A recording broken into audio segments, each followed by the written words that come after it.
Hi అండి, నేను మీ Devi Sandeep. Welcome back to our channel. So మేమైతే రీసెంట్గా వైజాగ్ ట్రిప్ వెళ్ళుండే. సో వైజాగ్ నుంచి మేము విజయవాడకి ట్రైన్ బుక్ చేసుకున్నాము.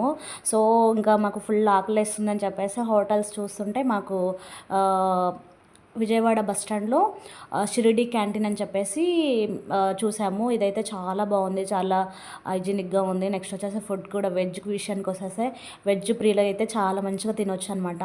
సో చాలా చాలా అంటే మనకేంటంటే 130 రూపీస్ ఛార్జ్ చేస్తున్నారు వీళ్ళు ఫుల్ మీల్స్కి. నెక్స్ట్ వస్తే డిఫరెంట్ ఐటమ్స్ ఉన్నాయి మనకి. కర్డ్ రైస్, నెక్స్ట్ వచ్చేసి టిఫిన్స్ కూడా మనకి చాలా రకాలు ఉన్నాయన్నమాట. సో ముందుగా నేను ఎందుకు ఇది వీడియో షూట్ చేశానంటే ఎవరికైనా కూడా అంటే ఫుడ్ మంచి క్వాలిటీ దొరకాలి, అలాగే మనం అంటే తృప్తిగా తినాలి అనిపిస్తుంది కదా.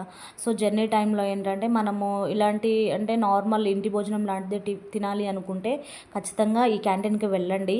అంటే ఈ క్యాంటీన్లో బాగుంది ఫుడ్. నెక్స్ట్ వచ్చేసి మనకి ఫ్రై, అలాగే ఆ రోజు స్పెషల్ రవ్వ కేసరి, నెక్స్ట్ వచ్చేసి మనకి కప్లో తోడుపెట్టిన కర్డ్, నెక్స్ట్ వచ్చేసి కర్డ్తో పాటు మనకి అప్పడము, పులిహోర అప్పుడే రెడీ చేసిందంటే చట్నీ, నెక్స్ట్ వచ్చేసి మ్యాంగో చట్నీ, ఇవన్నీ కూడా వాళ్ళు ప్రిఫర్ చేస్తున్నారు. ఇంకోటి వచ్చేసి ఏంటంటే పప్పు, నెక్స్ట్ సాంబారు, మజ్జిగ, ఇలా ఇవన్నీ కూడా మనకి మంచిగా ఇంటి భోజనంలా ఉందన్నమాట. మనం తిన్నంత భోజనం కూడా వాళ్ళు పెడుతున్నారు ఫుల్ మీల్స్లో.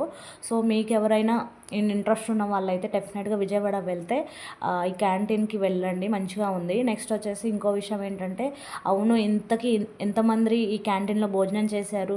ఒకవేళ భోజనం చేస్తే మీకు ఈ ఫుడ్ నచ్చిందా? డెఫినెట్గా కామెంట్ చేయండి. మాకైతే చాలా బాగా నచ్చింది. అంటే compared to other restaurants or other foods this is best అని నేను అనుకుంటున్నాను. అలాగే ఈ వీడియో చూడకముందు ఈ క్యాంటీన్ ఎంతమందికి తెలుసో డెఫినెట్గా కామెంట్ చేయండి. ఓకేనా? Thank you.